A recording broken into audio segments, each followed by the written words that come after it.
മക്കളെ എല്ലാവരും ചോറ് കഴിച്ചോ? മഴയൊക്കെ കഴിഞ്ഞോ എല്ലായിടത്തെ? കാരണം ഞാനേ മക്കളെ ചോറ് കഴിക്കാൻ പോകട്ടോ.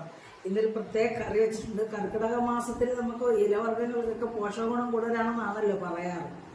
അപ്പം ഞാൻ മത്തയെന്ന് പറയുമ്പോൾ നല്ല ഒരു വെജിറ്റബിളാണ്.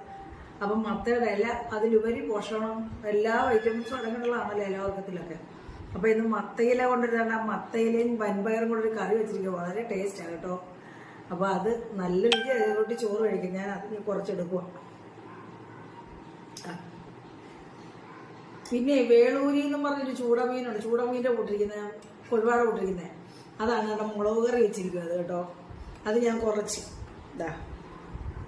പിന്നെ അവിടെ വെണ്ടയ്ക്ക കിളുകിളിപ്പില്ലാത്ത രീതിയിൽ മെഴുക്ക് പറ്റിയിരിക്കും. വെണ്ടയ്ക്ക പിന്നെ മോര് കാച്ചിയതാണ്. മോര് ഇച്ചിരി രസയുടെ പുറകെ പോയി അങ്ങനെ ഇച്ചിരി ഒന്ന് പിരിഞ്ഞു പോയെന്ന് തോന്നുമല്ല പിരിഞ്ഞ്. അപ്പോൾ ഇതൊക്കെ കൂട്ടി കഴിക്കട്ടെ. എല്ലാവരും കഴിച്ചോ മക്കളെ? ഞാനത് കൂട്ടി കണ്ടത് നല്ല രസമാണ് കേട്ടോ. നല്ല ടേസ്റ്റാണ് ഇത് കഴിക്കാൻ. അപ്പോൾ ശരി.